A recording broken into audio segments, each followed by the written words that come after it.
Welcome, everybody, to another episode of DNS Unfiltered. Today, I'm joined by Kevin Dutkiewicz. I think I pronounced that correctly. You can school me if I didn't, but welcome to the show. Cool. No, thanks for having me. We'll love giving back anywhere I can. Yeah, so that's actually one of the things I wanted to talk to you about because you are, kind of famous for giving back. You're involved with a lot of other communities, giving away your expertise. So, talk to me about how that came about. Why exactly? So this is something I realized. The older I get, it does me no good to keep all the experience and knowledge locked up in my head. So I've started making it a point to just start sharing everything that I've learned. And it's kind of amazing stuff that I just take for granted and start spilling it out. And people are like, oh, I never thought of that. Or wow, that really happened. Or that's another way of looking at it. So you just start opening up other people's eyes. I had a great story. So I'm part of a event here. I live in the greater Cleveland area. One of the high schools does a maker event. So I get to absolutely geek out for a whole weekend. And it's to help people who have like mental and physical disabilities, like they're stuck in wheelchairs, stuff like that. And one of the planning meetings, I grabbed it was like, I want to make a prototype for this thing that we're planning. And like, what kind of tools do I have? So I look across the room, grab my pocket knife, and grab the pizza box covers. So I cut those apart and started making a prototype with just some scrap cardboard. A month later, and this is one of the most rewarding things I think I've ever seen in my life. One of the students who was there in that initial planning meeting, that's what he did. This 17 or 18-year-old kid went over to where the food was, cut off some pizza box covers, and started making prototype designs with them. Like, holy crap, he learned that from me. That's awesome. Well, that is very rewarding. And I think you're approaching like 40-ish years of experience in like tech and IT. I'm getting there. So I started in tech in 1994. I was 14 mm, years old and started working at a little computer shop. I still did stuff prior to that, just home learning on my 486. God. Um, what did a um, computer shop look like in 19, what'd you say, 94? yep, 1994. What did a computer Um, shop look like then? VLB, Vesa Local Bus, EDO, RAM, Intel, and AMD processors used the same socket. And I would very commonly shoot my teammates with the jumpers we had to configure the old motherboards with. Just grab a rubber band and start shooting them at each other. So it was it was pretty crazy back then. So since then, you've really kind of embraced the MSP and you have your own MSP. And I think you've probably worked at a few. Can you tell me a little bit about the kind of progression? Like, what did you see that made you want to move into the managed service provider space? So I had been working out of college and surprise computer science engineering degree. Um, I got that graduated in 2002. My first job was actually for a manufacturing company. I was there for about 7.5 years or so. The last couple years, I just got bored. Like there was zero chance for going up the ladder because there was no ladder. It was like 3 people team. In manufacturing, if you've ever had a manufacturing company, basically the motto is, does it still turn on? Then we're still using it. There's no such thing as a life cycle for most of the equipment. Like I said, I just got bored. So I started looking for another job. In 2010, moved to I was hired by a MSP that was a couple years old here in Cleveland, and I was there until 2023. So yeah, 13 years there, and I really enjoyed that entire environment. No 2 days are the same, which I absolutely love. And everything you do builds on the future. So the stuff I learned today can help, even if it's not directly. It's even coming up with a process on how to handle something. So the actual guts of the process might not matter anymore, but you still laid a framework down that will help you going forward. And I absolutely love that. And again, this is another one of those. As I got older, I started realizing more of the human component, and the MSP side absolutely deals with that as well. Um, yeah, I'm helping people. I'm actually making a difference on small businesses, and anywhere I work, I'm improving their lives, which is helping other people. So it really did work out. And it was a good move. And that's so after the MSP, I joined the vendor space here in the MSP world, was there for about a year. And that's when I started my own business when I was let go from there. It's one, I like the industry. I like the people that are here. It's a good mission. It really aligns with my core. What would you say that mission is, if you could say it succinctly? The mission of the MSP. For me, it's helping people, and it's doing it through strong, healthy IT. I'm actually working on a little bit of a pitch. I'm in a speed dating like networking event tomorrow, and it's like, oh, I got to get this this pitch Well, this is down because good I got 30 practice. This is seconds to good talk. practice. Let me shoot up some Chat GPT questions for speed dating. It's IT Uh, speed dating. yep. But yeah, it's one where I really like helping people. When I see that the businesses that I'm supporting can start, like, they don't have to worry about IT. This stuff just works for them. That way they can focus on what they do. I just love that, the whole concept. Yeah, that it just works. Is that really your goal when you go into something? Because there's, a lot of elaborate things that you can build and deploy. And right currently, I'm trying to actually, this podcast takes a lot of work to like edit and upload to YouTube and Spotify. And I'm like, I'm pretty sure that I can automate this with like N8N and some API calls. Currently, it's not going well. So like there are ways to improve technology lives for your users, and how do you avoid that complexity and just keep it working? So this was something I learned back in high school. So almost 30 years ago. We had, again, being Cleveland, there's a big NASA presence. We actually had a couple folks, engineers from NASA, visit, and I'll never forget this. The little challenge was build a film canister rocket. And they gave us the equipment. We started building this thing, and at the end of it, they just so succinctly went up there and were like, "All right, the best design is nothing." Like literally, you just put the fuel um, in the little container and let it rip. None of these fins, none of these cones, none of these things for aerodynamics. Keep it simple, stupid. That is something that I learned way back then, and I've just been taking that forward. The other way to look at that is Hanlon's law, uh, or no, no, what was it? There's an Occam's razor. Yeah, Occam's razor. Sometimes the simplest solution is the best. It's just what I approach it with, and the ability to tear down a problem to its most basic steps is so fundamental, and so many people forget it. I've given a couple presentations about a troubleshooting method that really focuses on breaking down the problem and attacking it one little piece at a time versus looking at this huge thing. And when I'm working with clients, it's like, hold on, what are you trying to do? Forget the technology. Say in regular words, like we're at a bar, what you're trying to do. And when you start talking it that method, it's like, oh, you can start seeing the light bulb go off. Like, oh, yeah, I never looked at it like that. Yeah, because you're lost in the weeds. Yeah, that's a good way to think of it. And actually, I just keep picturing this N8N giant node structure that I have going on. And it is true. Every little piece is a little problem to solve. And once you solve one, you can get that data and go to the next. It's very similar to what we're trying to do in technology.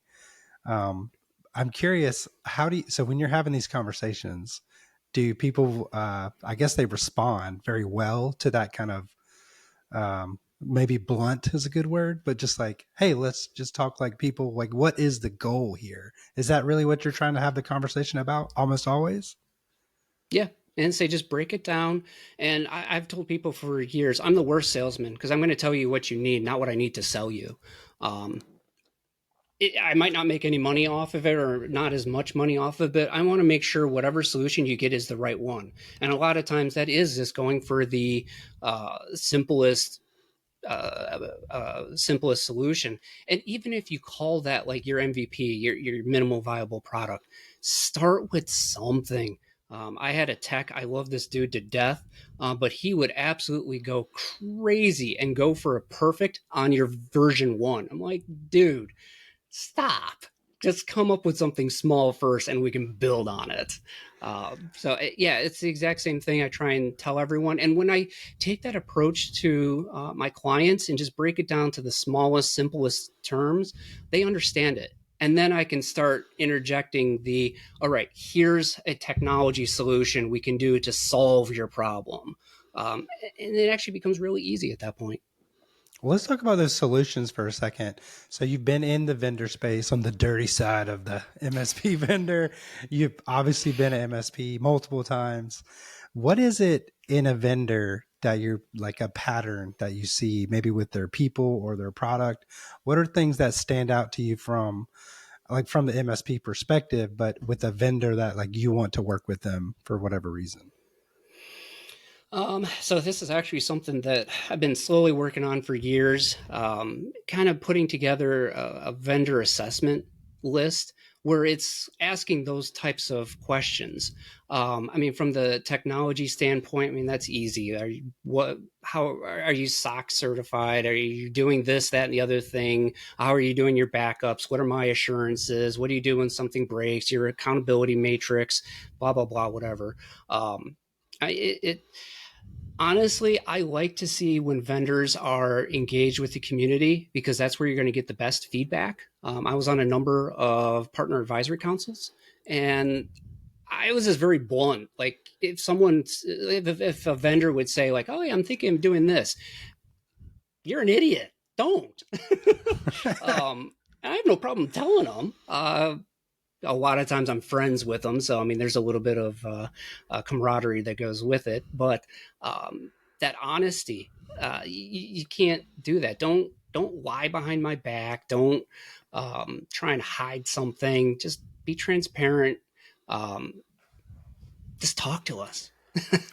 When you're friends with whoever you're having a discussion with, a heated discussion with, I believe it's just called criticism. It's not hate or anger, it's just criticism. Yeah. So let's talk about so you have these, you have a cabin out in the woods and you are famous for your hat. I've actually seen you a few times at conferences and I'm like, that guy looks familiar. I think, oh yeah, I remember the hat. So you're like famous for the hat. But it's funny because you also kind of live what that hat pictures in my brain. Like you were telling me you had a cabin and you like to kind of get away from technology a little bit. What are you doing out in the woods? um, honestly, that's my escape plan. So I've been in tech for 31 years now, and I love it. It puts food in my stomach. So I can't fault it for anything. But at some point, I need to get out of it. I've just been doing it too long. I will still end up playing with the electronics, with like Home Assistant and that kind of fun stuff, but it's not going to be what I'm doing day to day.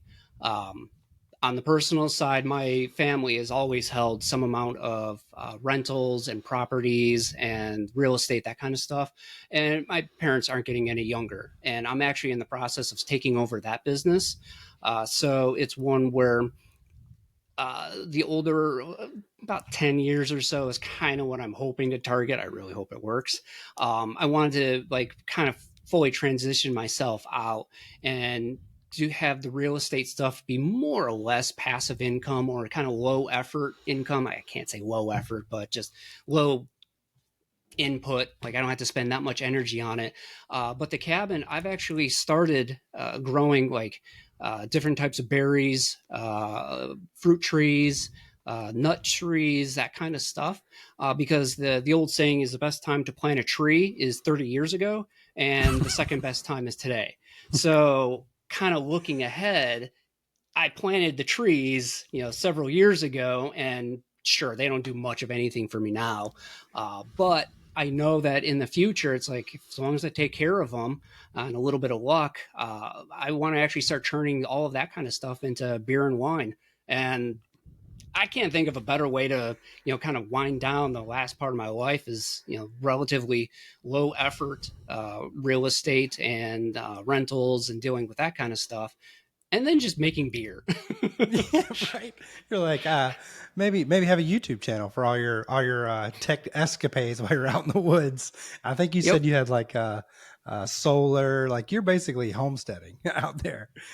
And I Uh, love. Go ahead. Yeah, absolutely. It can be considered that. It is 100% off grid. I got about 2,000 or 2 kilowatts of solar panels up. I've got 10 kilowatts of power stored up, so that will actually last a long time. Um, the water is all rainwater collection, and I did a ton of research on different types of water capture systems. I ended up building my own water filtration system, modeling it after, like you see all these efforts for people to get access to clean water over in Africa and places that just don't have access to the resources like we have in the U.S. So yeah, I built my own systems off of those, and I haven't died yet, so they're working.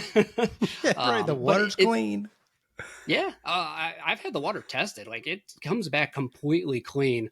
I use a lot of charcoal and chlorine to clean it off, but So do you have yeah, a grab do you have a like a Starlink at this location? Like, is it? yeah, and that's where I'm still a nerd. I installed Starlink out there. I've got a nice Ubiquity wireless setup for about quarter of the property.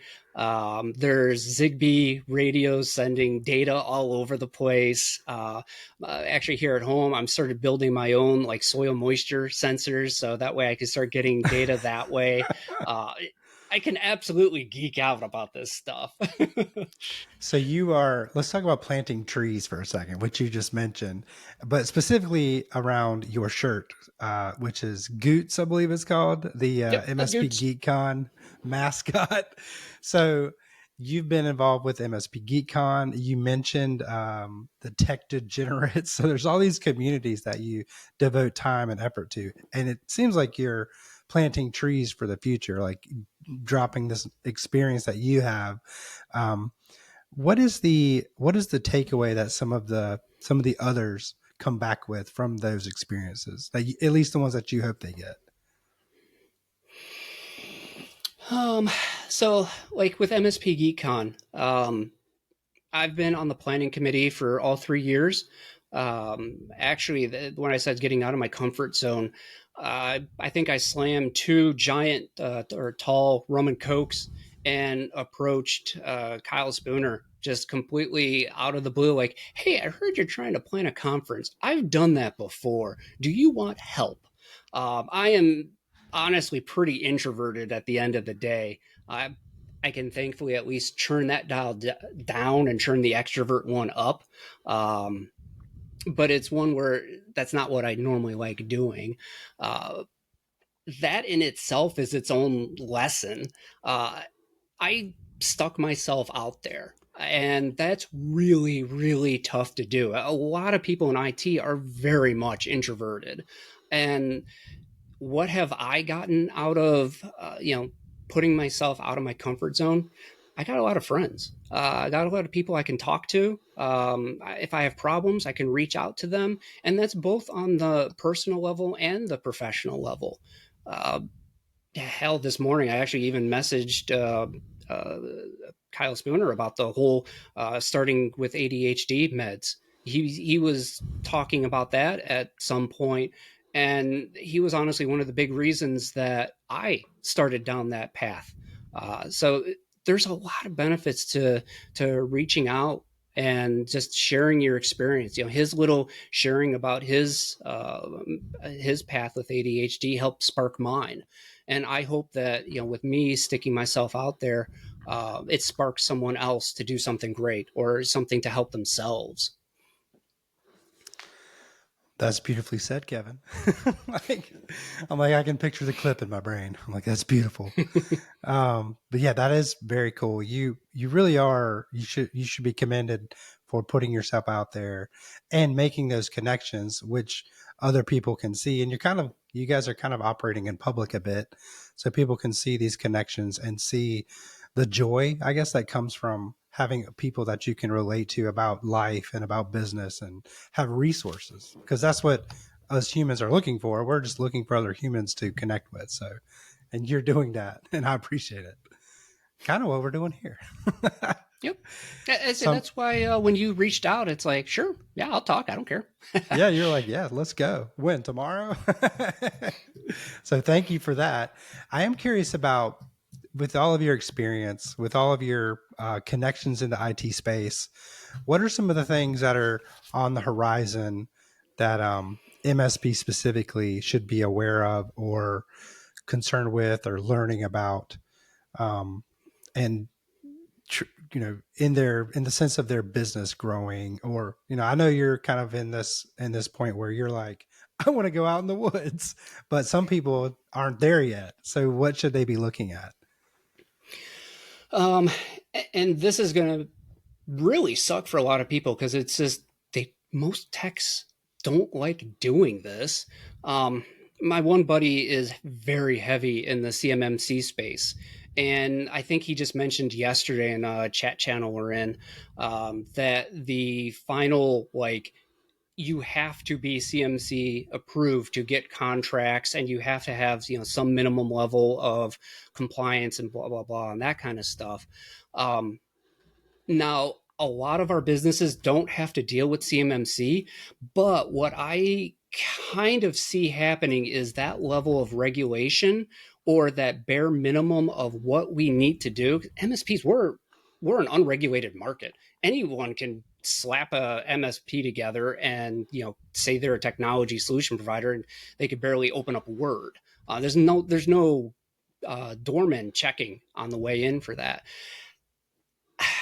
As much as I don't want it to happen, I see things kind of going in that direction where if CMMC is going to be that hard push, what's next? And we kind of saw that with HIPAA, 20 years ago, 30 years ago, where it's like, oh, we have to do what now? We have to lock our computer when we walk away.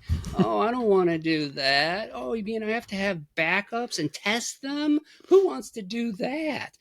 Insurance, as soon as the pandemic started just making insurance companies lose hand over fist all their money, what started happening? Oh, now I have to fill out this form, and oh, I have to have MFA. Well, I don't want MFA. That costs me half a second of my life. I don't want to do this. We're going to get more and more of that stuff, and at some point it's going to be absolutely mandatory for pretty much anyone. And that's the sucky side of this. Most people don't like putting notes in their tickets. Oh my God, when I had a team of people, getting them to write down the notes was just like pulling teeth. But you have to do that when you're in certain markets. Was it Bricks something, the publicly traded one, where you have to have an audit trail? I forget what it is. Bricks says whatever. You have to like have completely documented an onboarding and offboarding for your employees. Like, you have to put down the results of what you're doing, and it's like people just don't like doing that. It's so much of that. Oh, it's the Wild West. I'm gonna get my dopamine rush because I solved your problem in half a second, and you're no longer on fire, and that's what I love doing. And oh, I don't want to sit down and write something, a dissertation about what I just did. Sadly, it's going to come to that, especially if you start getting into regulated markets. Yeah, so like compliance, insurance, governance. Yeah, that's actually interesting. Not a lot of people kind of mention that. I'm curious, do you think that there will be some type of like official government regulation? Like back in a previous life, I was an electrician and I got an electrical license. Still have it. If you want some help with those solar panels, let me know. But you got to take a test. You have to prove hours of experience and all this stuff. And the test is not easy. So, do you think something like that is coming to have a license essentially to be an MSP? I don't think so yet. Um, Ultimately, it should happen. There are too many trunk slammers out there that give MSPs a bad name. Like most of the time, when you start talking with enterprise IT, they're like, "Oh, you're at an MSP, you're horrible." Like, yeah, probably 80% of them are horrible, but there's 20% of us that are actually like, we give a damn. We care about making sure things are done correctly. So don't let the bad eggs spoil everything for all of us. Um, Eventually, those bad eggs are going to cause something where there's going to be a bar for entry. Some kind of minimum, you have to be able to do this or prove competence in some way, shape, or form.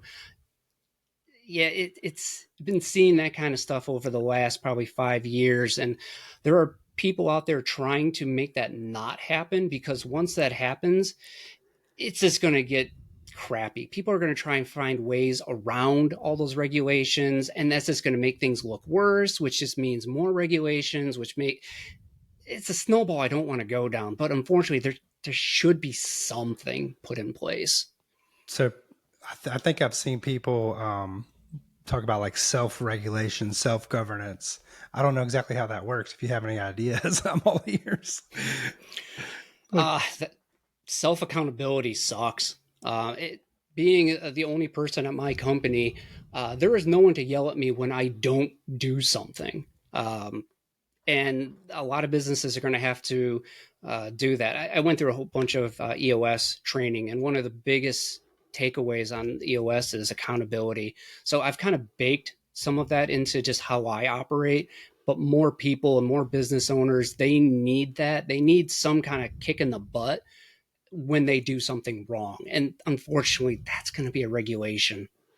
do you mean the entrepreneur operating system? Is that what you mean? Yeah. Yep. Yeah. Very highly recommended. And funny that you say the regulation, like you don't want to see that kind of snowball happen. And I will say out loud that passing a test to get a license is not the same thing as knowing how to do the thing, especially the way they do testing now.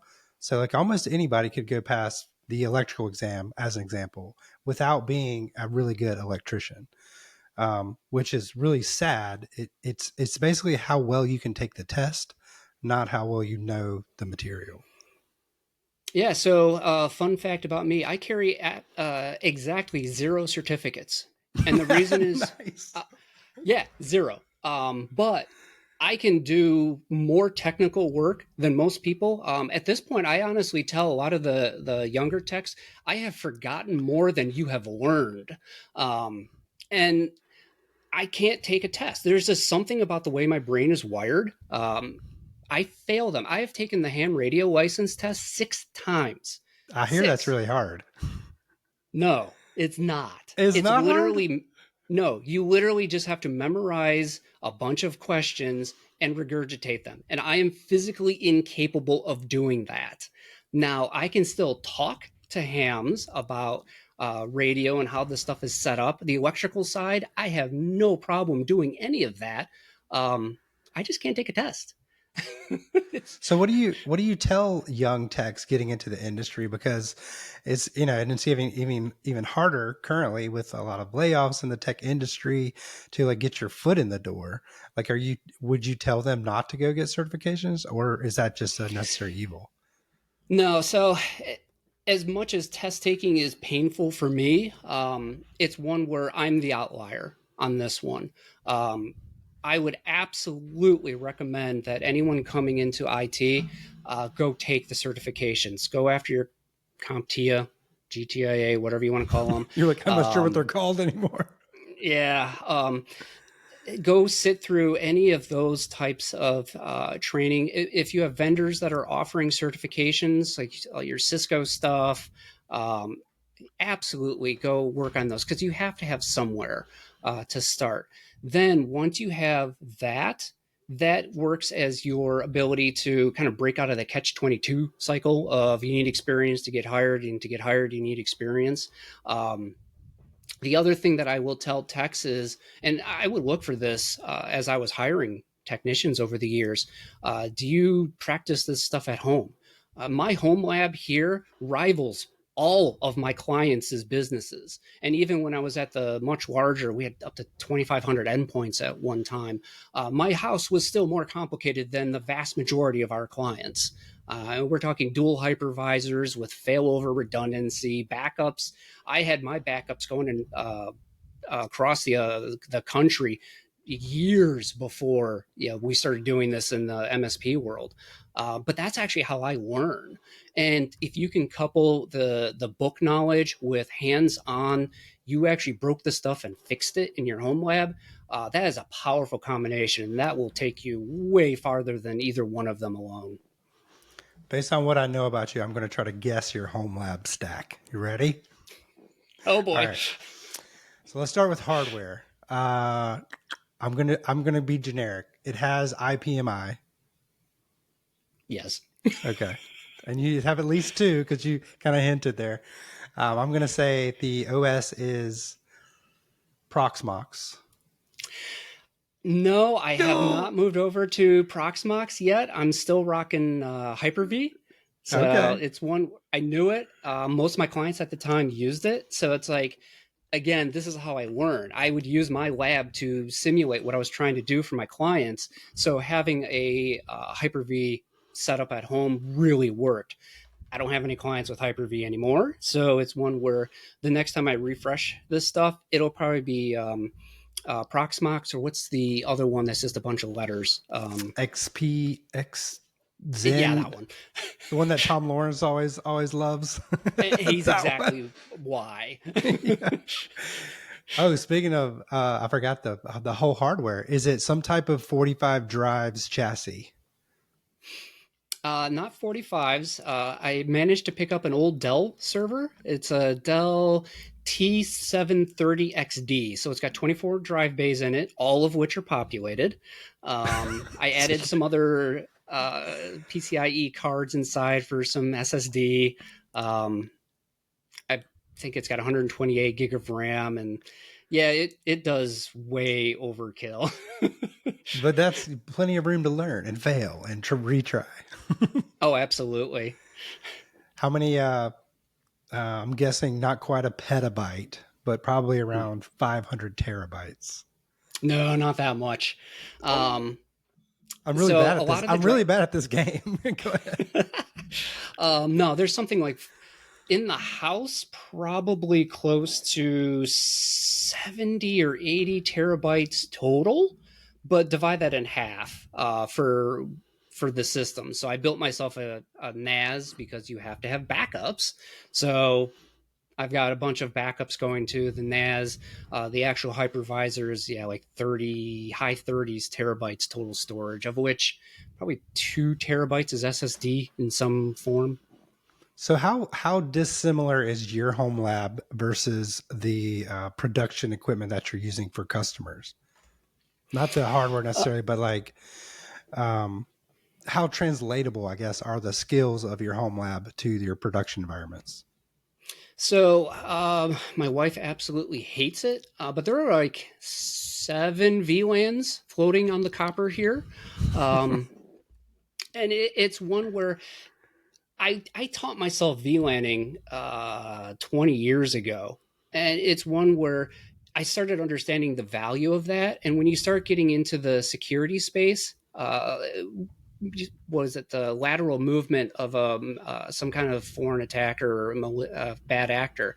VLANs solve that pretty damn easy. So here at home, I started chopping up the what devices go where, and that is exactly how I would set up all my clients. So I could build out everything here and then like, oh yeah, we'll come up with this standard. This VLAN is going to be this subnet, and we're going to leave it as a /23, but only call it a /24. So that way we got room for growth. That's another lesson that you learn the hard way when you run out of IPs. Um, So I mean, just little things like that. I configured my home router is actually a Sophos router. It's the home edition, which is the exact same as the production ones, and those are the ones that I manage for my clients. And I have broken more stuff here at home, again to my wife's chagrin. Um, but She's like, that "What's means I'm wrong with not the breaking. TV?" Literally, that was a problem. So I was practicing with setting up IPv6 tunnels Oh for gosh. here. My home carrier does not give me an IPv6 handoff. Well, they do, but it's only for 1/64, which you can't really cut down. So, yeah, getting into the weeds there. But so I set up a tunnel over to Hurricane Electric. And then all of a sudden, my wife is like, I can't watch Netflix. It's saying something about a tunnel. And I'm like, VPN tunnel? I'm like, oh, shoot. Okay, let me go tear this apart Sorry, and sorry about block that that. device. You're like, yes, blame it on IPv6. That's what I blame everything. If it's not DNS, it's IPv6. Right. But again, it's more learning the stuff here in an environment that doesn't break that much. It doesn't hurt. It doesn't cost dollars compared to trying to do that stuff at a client. So I mean, a home web is absolutely a great thing. I'm so glad I've kept one for years. Yeah, it's slightly cheaper to aggravate the spouse than bring your customers down for a day and a half or a half a day or whatever it is. You Yep. did mention in there cybersecurity. I'm curious, what kind of strategy are you going for in cybersecurity? Keeping it like pretty simple. Like, what are your go-to, not necessarily products, but like categories? As the only person in the company, and I do like to sleep every now and then. Um, it was a no-brainer to stick with a MDR solution for what I'm doing for my clients. And it actually works out where I can tell my clients, like, I am not watching your stuff 24/7. I'm very, again, going back to that transparency and honesty. I'm not watching their stuff 24/7. We work with, again, I partner with Sophos, them to do the MDR work. That way I can go to them and say, you are covered for the things that go bump in the night. And they have very strict instructions that how we can resolve something that they find. There are plenty of other vendors out there that have excellent products. All along those same lines. And I would absolutely recommend, especially smaller businesses, to do that. Now, if you get big enough where you can have your own uh, knock and sock and have people actually monitor that stuff for you, awesome. Like, go have fun with it, because then you can control more of that entire, like, line of defense, all the different steps in between. um, but for a smaller, like, that's absolutely the way I'd recommend people go. When you're so you're kind of a lone wolf and have like backup from vendors and other places, are you having to deal with like cyber insurance and compliance issues as well? Insurance, yes. So one of my clients was actually in the process of trying to get some federal funds for their business, and they had to prove they had a certain level of insurance. And she did not have any idea of what any of the letters on the paper meant. And that's where me steps in, or I step in and be like, oh, this is what they're looking for, this is what it means in normal people speak, this is what you get for it, this is how much it costs.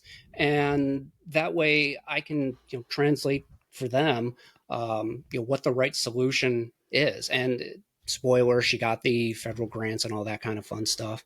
So I did something right. Right, win proof. So you had talked a little bit about having those conversations with clients. I'm curious, what are the conversations around cybersecurity go like? Are they more of like are you keeping it kind of general, or saying like, I know what I'm doing, I'm protecting you, don't worry about it? Or are they like asking questions that are a little deeper? That's honestly been my hardest hill to climb so far. A lot of businesses just don't care. And they don't want to be bothered with any of the cybersecurity stuff. I won't tell you the number of businesses that I've talked with that use the same password everywhere, or multiple people have domain administrator because it just works. It just things like that. So I'm what I try to do, and I've talked to like my local chamber, I gave a presentation there earlier in the year. Like, what are some real easy things to do that do not interrupt your normal workflow? So getting things like a password manager just helps a huge amount. Enabling MFA. I was joking earlier. I lose a half a second of my life getting this stupid code. Um, yeah, that's worth it, because what does that half second cost you when, not if, when your email gets popped and you are starting to send out messages asking for, uh, you know, ransomware and stuff like that, and you don't even realize you're sending them. That's pretty dangerous. And when you start reframing the cybersecurity questions into something that your average business owner understands, they start seeing the value in it and will start making the better decisions, better as far as like what we are concerned with. What is that? What are those things that they understand? Like when you say key phrases and you see their eyes are like, oh, I get it. What are they?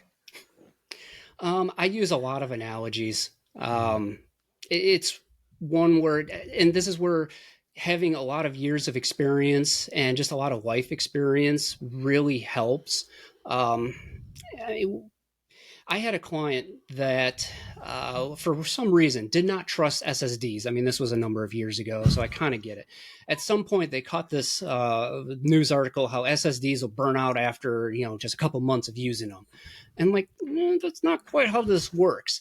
But you start framing it like, well, if you want to keep using your old hard drives, and I'm not going to give the whole spiel, but I use this desk and filing cabinet analogy.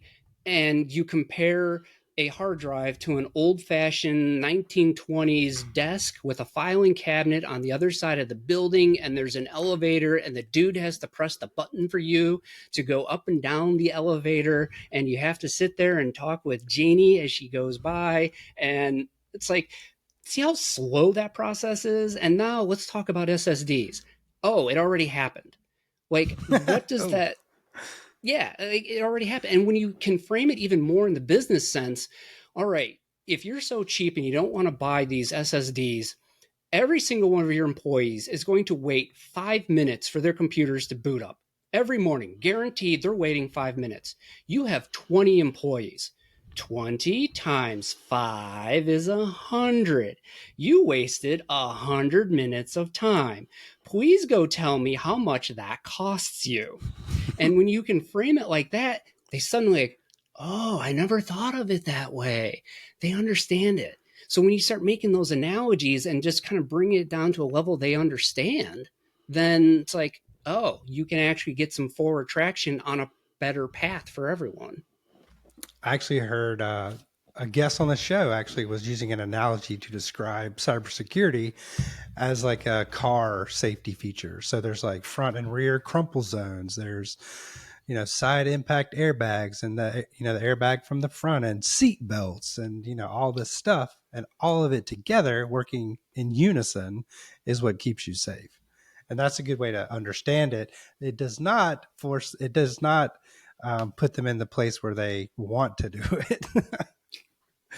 I think the people I know, like in my normal life, like the password management using 2FA properly, like not through SMS.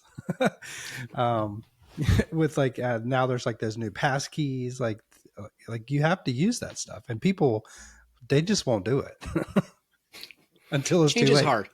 And we've seen like breaches all over the place. Like I think I just saw a breach from Plex. Like 10,000 people got breached from Plex. I'm probably one of them. And it was especially bad because they got like social security numbers. Like they got everything that Plex Oh, I had. didn't think it was that bad. Yeah, I saw somewhere I there was like social security numbers, and I was thinking, I don't think I've ever given mm, them my social security number. So like, I don't know mm. how they got that. But yeah, and then we've seen supply chain attacks. Like NPM got a pretty popular package in NPM got Someone clicked a link in a phishing email. One of the developers, one of the contributors that had repo access for, I believe it was Chalk, is the name of the package. And makes your terminal look nice and pretty. Like, such a frivolous package, but I think a lot of people use it because it is nice developer experience. So those things were, code was injected in there. Any type of crypto addresses that came across the network were intercepted and then rerouted to the bad guys' crypto wallets. Like these breaches keep happening. Like, look up, go into Google and type cyber breach and do like your time frame as like 1 week, and you'll probably see like 20 or 30 things in there. Like, this is not stopping. Like, it's kind of scary. Yeah, that's actually something I tell all the people I meet. Like, it's you can always argue you're too small, you don't matter, no one's going to target you. And I'm like, no, you are still absolutely a target. The only difference between you and a big business is you're too small to make the news. So you're just going to fizzle away, and like no one's going to notice except you. You're going to be there suffering and no one can help you. No one's going to help you. No one knows you had a problem to begin with. So it's like, again, it's one of those reframing it in a way that they can understand, and can kind of like come up with oh, maybe you're right, and I should come up with a better plan to deal with this. Yeah, those are hard conversations to have, and I think they don't seem to be getting better. But I hope the continuation of the news cycle starts getting people in more of a mindset to accept the trade-offs of inconvenience, slight inconvenience. Like, it's not that hard. And honestly, it doesn't even have to be that much of an inconvenience. I use the Microsoft Authenticator for the bulk of my MFA, and I absolutely love the push notification. Duo does the same thing, where something just kind of pops up and, yes, this is me. Yes. Was that tough? No, it wasn't. Just don't get in the habit of blindly clicking it all the time and actually read it, which is, again, why I like the Microsoft one. It actually forces you to read the screen and put the numbers in. Google does the same thing. Yeah, we have one like that. It's like, does your face scan, and you can have to, is it a 90 or a 17 or a 45? So you gotta have a little extra, and just those simple things can prevent a lot of breaches. Oh, even getting into the YubiKeys. For a while, I was demoing YubiKeys for one of my clients at the time, and it's like I can actually configure the MFA to work on a touch on a little YubiKey. So I just left it on a USB port that was pretty accessible, and anytime I needed to authenticate, I would just tap it. That's it. Like, that's all it took. It took nothing.